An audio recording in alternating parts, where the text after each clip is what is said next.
shonga chuji anji podrana toksen sanji kanji konyet razame shurga musuma stunza par sawe lama namla sorwate kerba sanji chua shikda nyamba drupa shomla tanda sanjine manere dambe janso lodo janso shabla sorwate Lame jazme janze doje dang shirka kur pema shunnaji shenri zinga gyawe nyuku ye tanda drukpa tanchina drukpara ho anje lame drambe kaje la kosme jaro shidro lazo he rale jana nipur tujo toyo yumi jiwara shinji lo.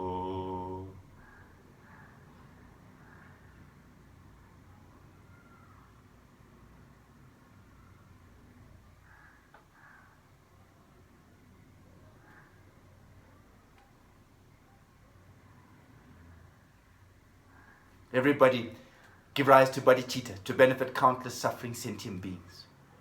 That all beings may be free from suffering and all its causes, that they may have happiness and all its causes, that they may never be separated from the great happiness, devoid of suffering, that they may forever dwell in the great equanimity, free from attachment and aversion. And to sacred bodhicitta, the precious and excellent mind, where it is not, may it arise, where it is, may it never decline, consistently growing, rising higher and higher.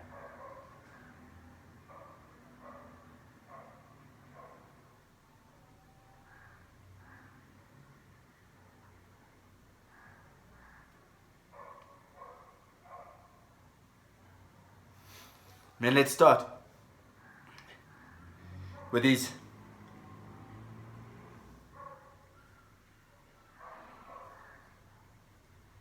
teachings of Togme Dzalpa, the 37 practices of the Bodhisattva. And today we're carrying on with the verse 2. Let me read verse 2 first. The practice of all Bodhisattvas is to leave behind one's homeland, where our attachment to family and friends overwhelms us like a torrent, while our aversion towards enemies rages inside us like a blazing fire, and delusion's darkness obscures what must be adopted and abandoned. So over here, we start maybe first with the second, third, and fourth line, and these are talking about these the three poisons of attachment, aversion, and ignorance. And maybe we talk about the 5 poisons today as well. There's also the pride also includes jealousy and pride. So if we think of pride, pride can really affect us as well. If we have pride, what happens is we don't listen to other people. We don't listen to what they say. What we think we have to say is most important. There really are so many different ways and ideas and things, perceptions of how things are. But because we're proud, we think our way is important. When we're proud, we don't listen to other people. So when we don't listen to other people, we think what we say is most important. We remove our opportunity to learn. We have less chance to learn. And some people are so proud that they won't listen to the teachings as well. And you can see sometimes as well, some people, it's very difficult for them even to do prostrations. It's very difficult for them to bend their back. Not physically, but because there's an element of pride sometimes, it's very, very difficult for them to prostrate before a great teacher. So this pride also, what it also does is sometimes we hurt other people because we want to feel important, we want to feel special.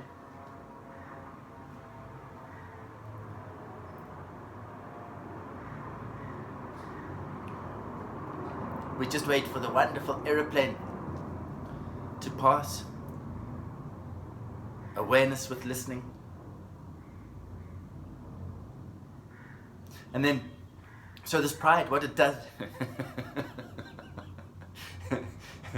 is so that we feel important, or we put people down, we hurt people, or sometimes we distance ourselves from people because we think we're too special for other people. Some people also about their age. Some people really worry about their age. Because why? Because of pride. In the West, some people don't like it. In the East, many places it's a form of respect. They ask the age, not to be rude, but because what they want to do is they want to know, oh, you're older, I should respect you. So some people can be sitting, you see it, and they're sitting in a group and somebody says, aren't you this old? And they get very embarrassed, they get very upset, they don't want other people to know how old they are. So this is also a way of pride. And in pride as well, sometimes there's this negative pride, lack of confidence, lack of self-confidence. So what happens is that because we're so worried about what other people think, about what other people say, we're worried about whether we can get it right or not, so we lack self-confidence. So also, this is also an effect of pride. So remember, pride is different to confidence, all right? Confidence is knowing that what we're doing is correct. We're confident with what we're doing, but we can be humble at the same time. So sometimes in different languages, pride has different meanings. Don't be arrogant. Arrogant causes a lot of suffering for yourself and for others. The other is jealousy. So we also suffer greatly from jealousy. For some people, jealousy can be very strong. It affects their happiness. It causes them to say and do things that are hurtful to themselves and other people. I've experienced jealousy. Who hasn't experienced jealousy? We see something nice. Sometimes we want to be happy for other people, but that jealousy strikes and we can't say anything nice. We can't do anything nice. It just sort of like closes our heart, our mind. Maybe we go to somebody's house, and they've got such a beautiful house. We want to say congratulations, this is so nice, but suddenly this jealousy strikes. And jealousy strikes at the most unexpected time. We don't expect it to happen, and it happens. Sometimes we can just be talking to somebody, and then suddenly something happens, somebody else comes, and we get jealous. We get jealous about partners, about other people's partners. An example as well is like, it's happened to me as well, when you're practicing the Dharma and your teacher, if you've got a good, really great teacher and he gives you a compliment, you feel so happy. Feel on top of the world, or you've just had a little bit of attention from him.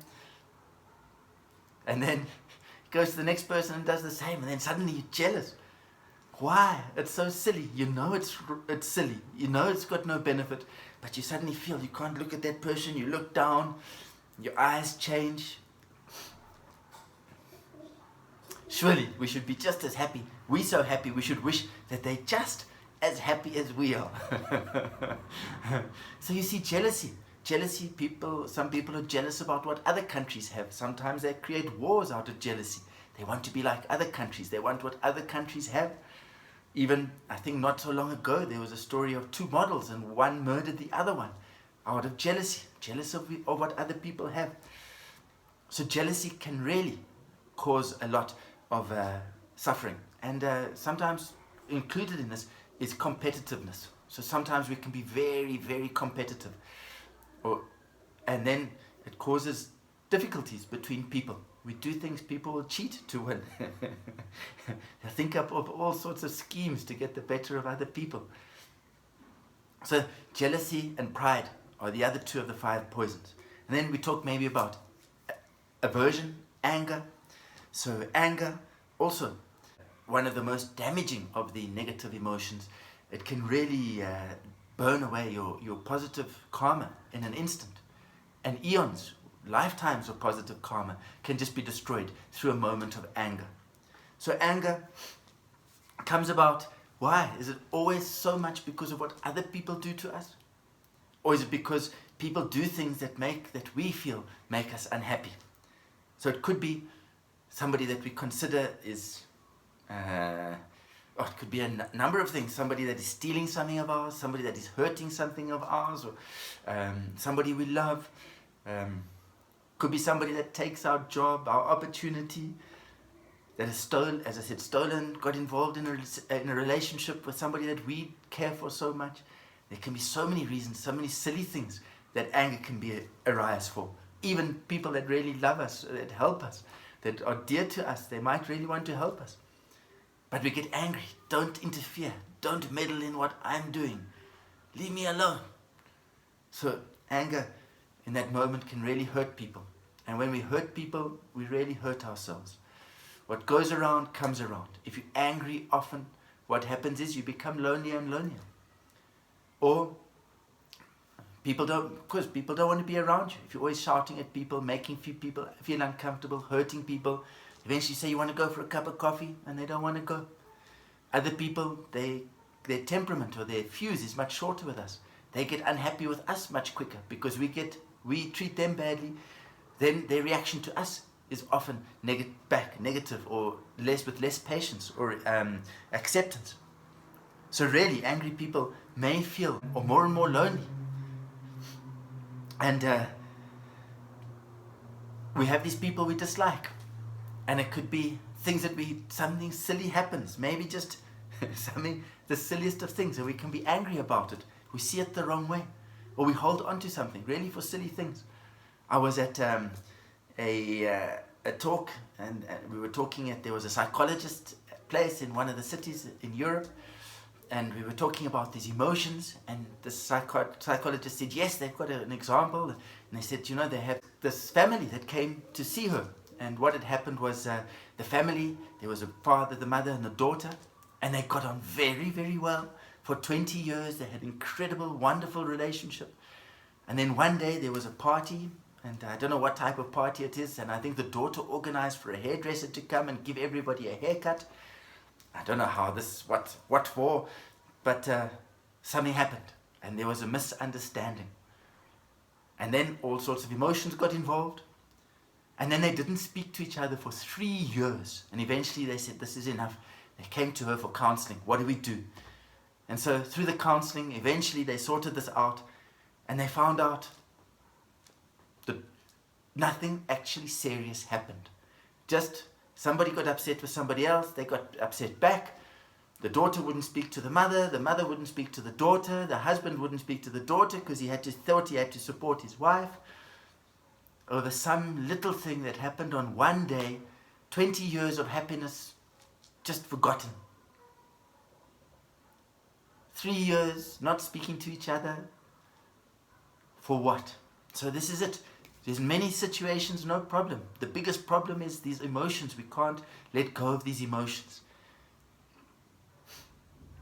And doesn't this happen when we're angry? When we're angry, what happens? Somebody can be so kind to us, so loving to us, do so many things for us. But all that love, all that kindness is gone in an instant. It could be a lifetime, it could be years of kindness. We just forget, thrown out the window, gone because of our anger. And then we say things and do things that really hurt that relationship. That's really difficult to recover it again. Don't get too close to people. Keep a respectful distance. Sometimes when you get too close to people, then it causes problems. Those people that are so close to you, suddenly, as we said, there's a misunderstanding, and then suddenly people aren't talking to each other. You can see it at a monastery as well. Sometimes you can see these monks, they're living close to each other. Every day they come and they talk, and they have a good time, but then suddenly 6 months later, they're not talking to each other. What's happened? Nobody knows, but they just ignore each other. They don't talk to each other. And how many people does this happen with? Listening. How many people does this happen with? And it can be for the silliest thing. Sometimes we're just sitting there, somebody we know we really like, we see them, they come walking past, maybe it's at university, school, some other occasion, and they just ignore you. They walk past. You smile at them, how are you? They don't say a word, their face doesn't change, they just walk past. You get upset. I'm always so nice to this person, they just ignore me now. It's fine. When they like me when they want, when it suits them. Now when it doesn't suit them, they just ignore me like this. Treat me as if I'm some alien. We don't know what's going on. We have all these emotions. We say, okay, now I'm going to ignore them as well. I'm going to give them the cold shoulder. And then we ignore them.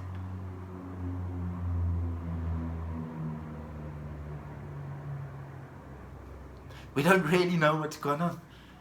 They could have had a lot of trouble. They could have just not seen us. They could have had a lot on their mind. They could have been lost in their mind. Didn't even see you there. But you see, what happens is a problem is with all of these ideas, the way we perceive things, rather than the way things really are.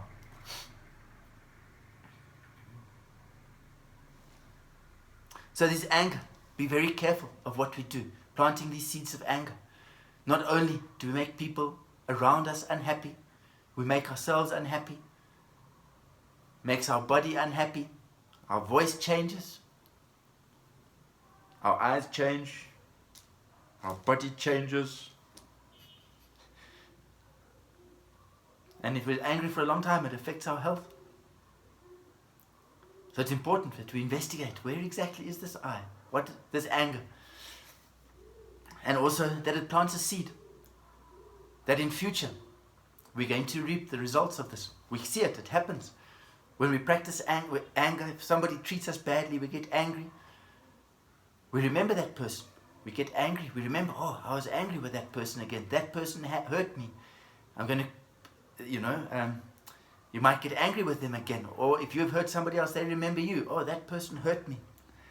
So it plants a seed in our mind stream, or in somebody else's mind stream. So later, it causes unhappiness.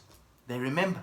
Sometimes we don't even, somebody makes us unhappy or angry. We say, oh, don't be angry, but we've already planted the seed. The next time we see them, we want to look at them with a smiley face. We smile, but our eyes, we still can't control. We look at them a little bit. And then eventually we let it down.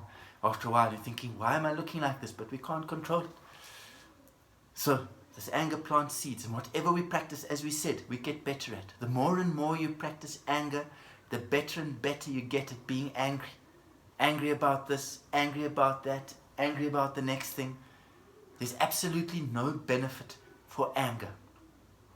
Alright? It doesn't mean we walk away from problems, we face problems, but anger, where any good result to anybody.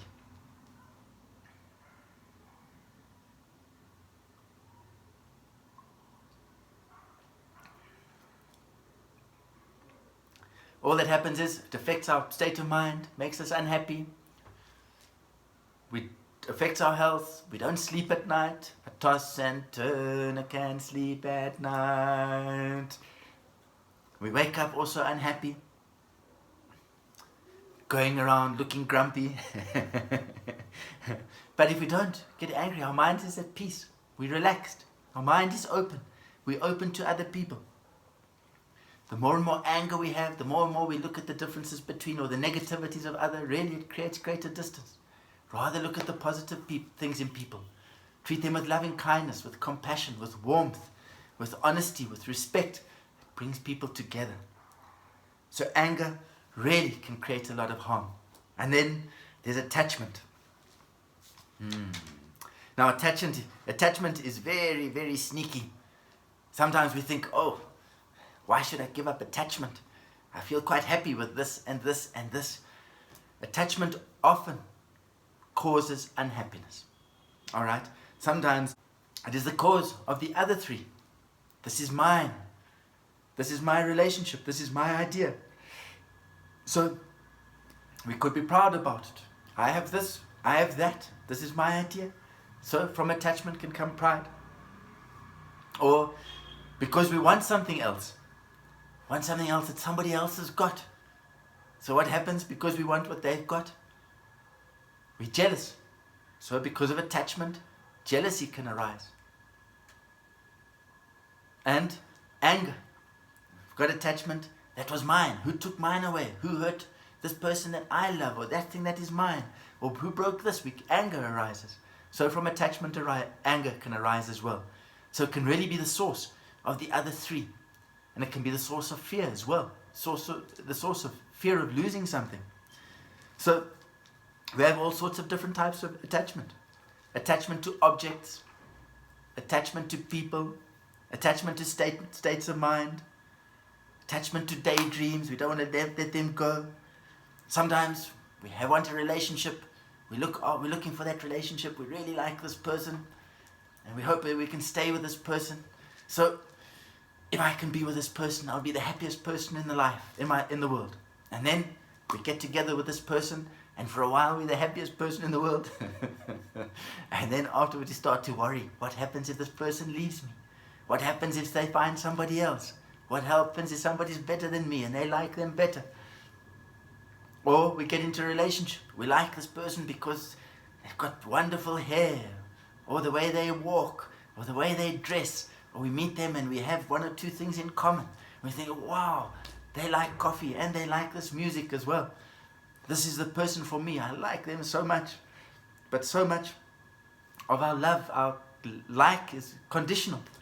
And all of these conditions might change. Then what? Or even those things that we liked so much later on in life, we might find a little bit annoying. So the thing is that most of our love is conditional. I like this person because of this, because of that. I like this person because they do this, because they listen to me, because they agree with me, because they help me with this, because they have these characteristics.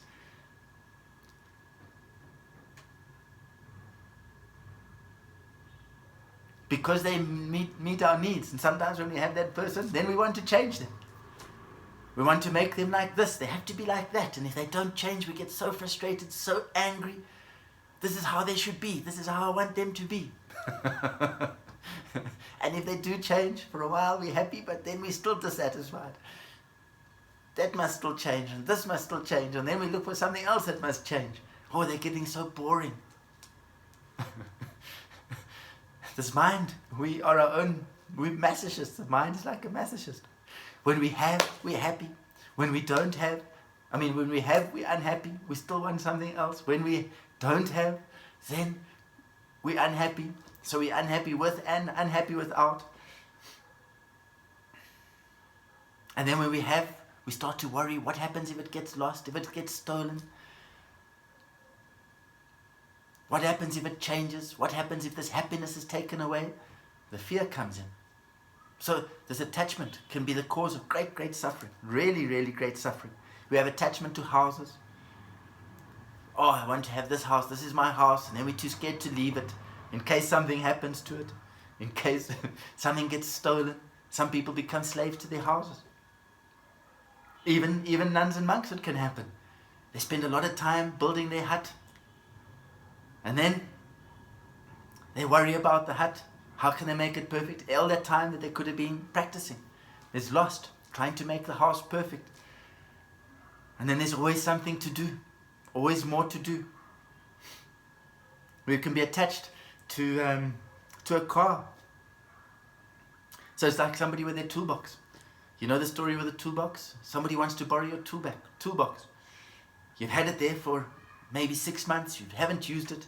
Somebody says, the neighbor, can I use your toolbox? I really need it. You say, yes, no problem. This toolbox was given to me as a gift. It's so special. And I look after it so well. And I've had it for so long. And I'm sure if I look after it, I can use it for the rest of my life. And why are we telling them this? So that, in other words, you better bring the toolbox back without any problems. And in 1 week. But anyway, so the person said, yes. And then a week comes. That's not quite 1 week yet. Maybe it's 6 days. We're already starting to think, when's this person bringing my toolbox back? I wonder if they're going to bring it back. And then a day later, on the day, they say, okay, where's the toolbox? You see, 1 day late, they haven't brought the toolbox back. You see, this is what happens. You give something to other people, they don't return it, you start getting upset, all unhappy. You've got nothing to do, but you're still unhappy about it. They should be giving back the toolbox. Suddenly we're looking for things to do. Suddenly we need to do the toolbox. We have to do this, we have to do that. So this is what happens. When we're not using it, we don't even think about it. But as soon as somebody else wants to use it, all of this attachment arises. Okay, and what does this attachment do? And with the love people as well. You're not looking for a girlfriend or boyfriend. Instead of running after your girlfriend and boyfriend or looking for a lover or looking for a partner, rather use that same energy and enthusiasm to look for your Rigpa and to abide in Rigpa. Wouldn't that be much better? You'd be much more peace of mind, a lot more benefit for yourself, free yourself from emotions, be so much better for everybody else as well. So, rather go searching for Rigpa. Have a relationship with Rigpa. Fall in love with Rigpa every moment. Be abiding in the state of Rigpa. Much, much better. So all of these emotions, they stir up our mind. Just like water, there's mud in the water and you stir it up. What happens? It becomes unclear. We don't have any clarity in our mind. We don't really can't see the way things are. We don't see the clarity of the water. But if you put it on the table or put it down, slowly, if you let it settle, you don't stir it up, it becomes clearer. The water becomes clearer. So this is the same with these emotions. They stir up our mind. And so because they stir up our mind so much, we can't see clearly. We don't see clearly our true nature of mind. So involved in these thoughts and these emotions. So it becomes like the clouds. We think that the clouds are the sky. Sometimes we don't even know the sky is there. We think that the clouds are the sky. But slowly, one day the clouds clear. And we start to say, wow, there's the sky. All this time I've been thinking the clouds were the sky. So this is what happens. These emotions, we get so involved with these emotions, we think that they're so true, they're so real, we get so involved in them. But they're just like clouds. They rise like clouds and they disappear like clouds. So it's very important that we realize that as well, look at these emotions. They come and they go. They're temporary. They don't stay there forever. So it's very important that we know, that we realize what causes happiness, what causes suffering. And then we really go and practice what causes positivity, what causes happiness. Really let go what causes negativity. Let go of all of these emotions. Otherwise, what happens is so often what we're doing, we want to be happy, we don't want to suffer, but what we're doing is at odds with what the result is going to be. So it's really important that we understand these things and that we can find this true nature of mind, this Rigpa. See past those clouds, see past those emotions, see the nature of those emotions, the very essence of those emotions. Already we're in samsara. We have the suffering of birth, old age, sickness and death. And then on top of this, we still go and add all of the suffering of all of these emotions. Suffering on suffering. We just add on extra unnecessary suffering. So it's very important that we practice renunciation. That we let go of all of these attachments. Let go of all of these negative emotions. Why spend so much time investing in them, keeping them on? In fact, these are our greatest enemies, not the people that we're angry with. After a while, it might change, as we say. The enemies might become friends. Friends may become enemies. But these emotions, they're also always going to hurt us again and again and again. So we start to then look at what is it as well. We start to see that we're not dependent, we're interdependent with this world. We're not singular to ourselves.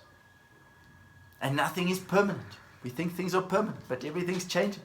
So we start to give rise to wisdom. We start to see the true nature of this world, the reality of this world.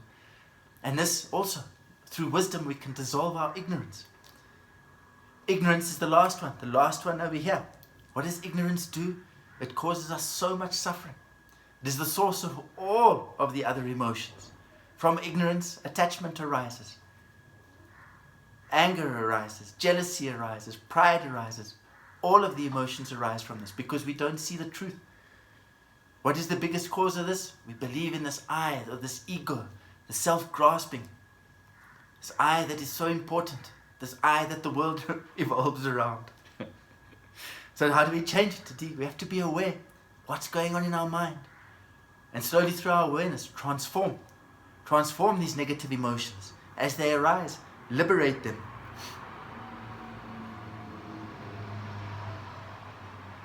Know what the causes are, and as the causes arise, let them go, liberate them.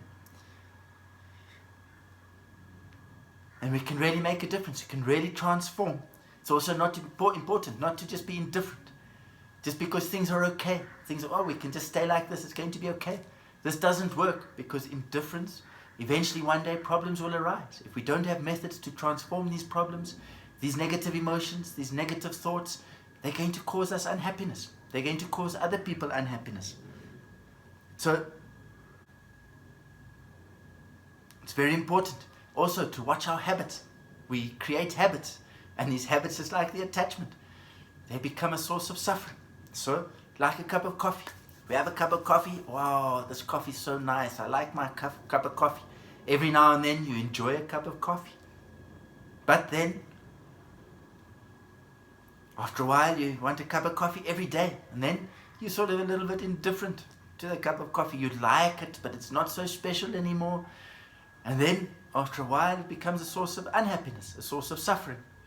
Oh, I haven't had my cup of coffee today. I'm very unhappy. Somebody interrupted my time for a cup of coffee. We're upset. So what was then a source of happiness then has now become a source of unhappiness. You're missing out on it. So this is what happens with habits. Habits, when things don't work the same as our habits, we feel uncomfortable. We feel unhappy. We feel disgruntled. So it's very important that we see the reality of things and really observe these emotions. We see that they arise and they fall. If we just observe them, we use our awareness. We don't have to be involved in them. Like the example with the river. We don't have to jump into the river. We don't have to jump into these emotions. We can just let them pass.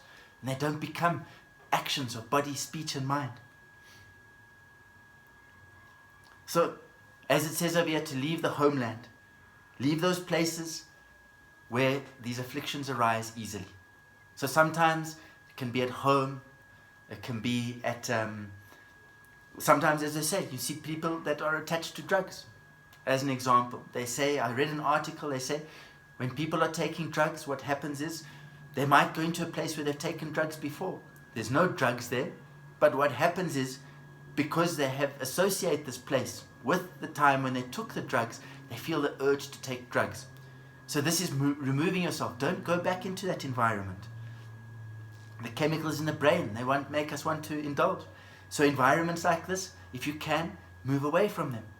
Move away until you can be able to face the environment again, that you can go there without your emotions taking over or without those attachments or those habits taking over.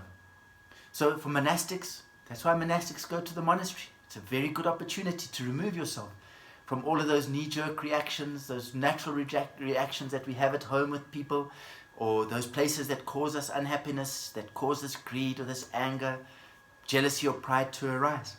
But this isn't what everybody has to do. For lay people, maybe this is not possible. Most important is that we leave behind this homeland of these afflictive emotions.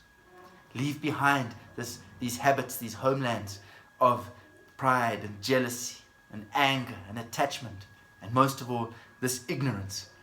If we don't leave these 5 poisons behind, then we're just going to continue to suffer and suffer again, lifetime after lifetime. I don't know if I mentioned last time, just like Mandela said, as he came out of jail, he realized he was angry. He said, although I'm out of jail, if I still take these emotions with me, I'll never really be free. What's more important is that I release this anger, these emotions. Otherwise, really, they will hurt us again and again. So, and there's all sorts of habits. There's habits of drinking, as we mentioned, coffee, socializing, womanizing, chasing men. I don't know there's these habits as well, I suppose. The internet, the telephone. How bad is this habit these days? How many people spend so much time on the internet? They say in America that people spend maybe 5 hours a day on the phone, looking at the screen. That's 5 hours a day that we our precious human life, we're offering to a screen. Do we have to look at this? Do we have to use the internet? Okay, what am I using it for? When we finish, put it down.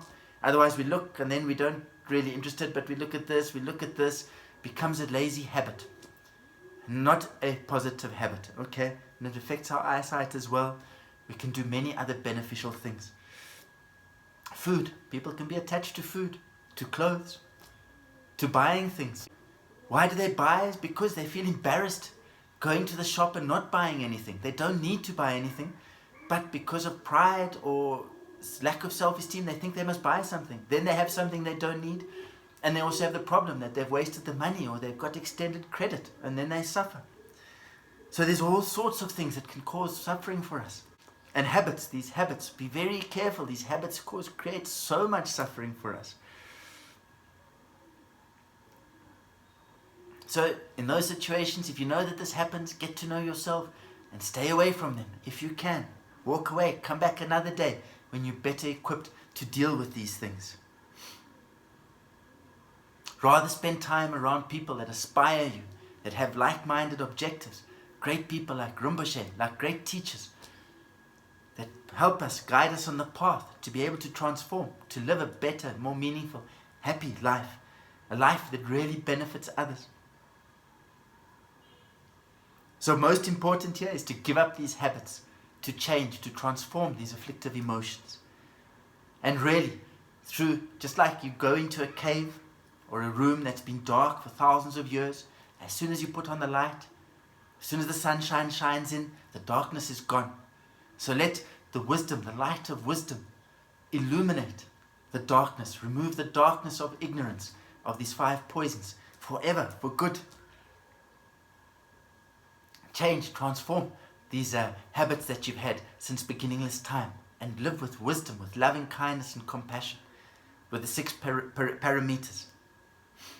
And then I think let's teach to there with the enthusiasm and the aspiration to transform ourselves, these afflictive emotions, and to practice great bodhicitta and loving kindness, compassion and wisdom. Let's dedicate the merits.